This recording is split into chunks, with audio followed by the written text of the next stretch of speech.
ఈరోజు వీడియో చాలా ఇంపార్టెంట్. ఎందుకంటే సెంట్రల్ బడ్జెట్ 2026 అండ్ 27 వచ్చేసింది.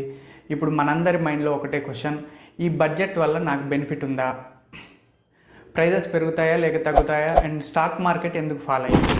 సింపుల్గా క్లియర్గా ఎక్స్ప్లెయిన్ చేస్తాను, వీడియోను లాస్ట్ వరకు చూడండి. ముందుగా చిన్న ఓవర్వ్యూ చూద్దాం.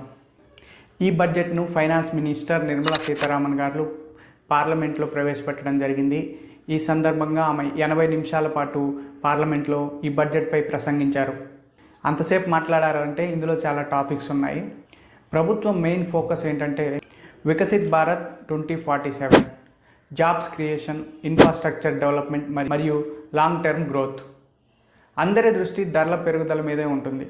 ఈ బడ్జెట్లో ధరలు పెరిగే వస్తువులను ఒకసారి చూస్తే luxury watches and imported liquor, వీటిపైన కస్టమ్స్ డ్యూటీని అయితే పెంచడం జరిగింది. వీటి ప్రైస్ కాస్త పెరిగే అవకాశం ఉంది. ఇది డైలీ యూసేజ్ ఐటమ్ కాదు కాబట్టి సామాన్య ప్రజలపై మేజర్ ఇంపాక్ట్ అయితే ఉండదు. ఇక ధరలు తగ్గే వస్తువుల విషయానికి వస్తే ఈ బడ్జెట్లో ఎసెన్షియల్ ప్రోడక్ట్స్ మీద ట్యాక్స్ రిడక్షన్ అయితే చేశారు.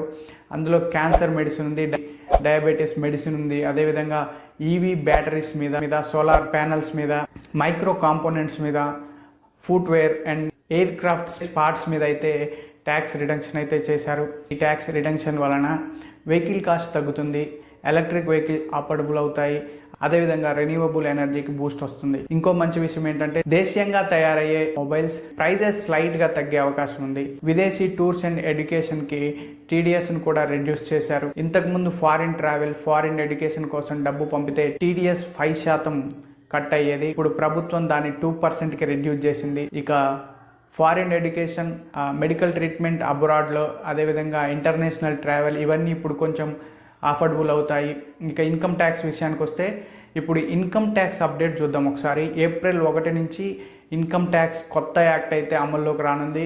ఇక్కడ వచ్చేసి simple tax forms, small tax payers కోసం special schemes, road accident compensation interest మీద ట్యాక్స్ లేదు. అదేవిధంగా ఇది చాలా important, revised return filing deadline December 31 నుంచి మార్చ్ 31 వరకు అయితే ఎక్స్టెండ్ చేశారు.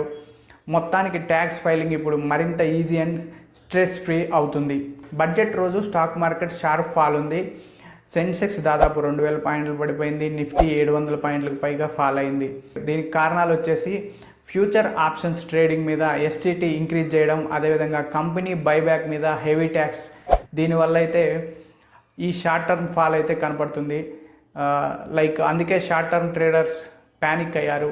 కానీ లాంగ్ టర్మ్ ఇన్వెస్టర్స్కి అంత వర్రీ అవ్వాల్సిన అవసరం అయితే లేదు. ఇప్పుడు ఇన్ఫ్రాస్ట్రక్చర్ అండ్ జాబ్స్ గురించి ఒకసారి చూస్తే ఇప్పుడు గవర్నమెంట్ లాంగ్ టర్మ్ ప్లాన్స్ ఈ బడ్జెట్లో 12.2 lakh crore ఇన్ఫ్రాస్ట్రక్చర్కి స్పెండింగ్ చేసింది. అందులో సెమీ కండక్టర్ మిషన్ 2.0కి 40,000 కోట్లు అలొకేట్ చేశారు. అదే డేటా సెంటర్కి 2047 వరకు అయితే ట్యాక్స్ హాలిడే ఇచ్చారు. అదేవిధంగా మేజర్ సిటీస్ మధ్య హై స్పీడ్ కారిడార్స్ను నిర్మించనున్నట్లుగా అయితే బడ్జెట్లో తెలపడం జరిగింది. అయితే మొత్తం 7 హై స్పీడ్ కారిడార్లు ఉన్నాయి. అందులో హైదరాబాద్ చెన్నై, హైదరాబాద్ బెంగళూరు కూడా ఉండడం అయితే మనకి కొంచెం గుడ్ న్యూస్ అని చెప్పొచ్చు.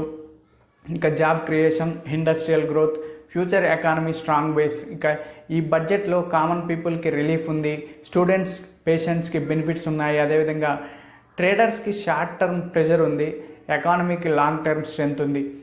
మీ ఒపీనియన్ ఏంటి? ఈ బడ్జెట్ మీకు పాజిటివ్గా అనిపించిందా? ఈ కింద కామెంట్ సెక్షన్లో చెప్పండి. Thank you.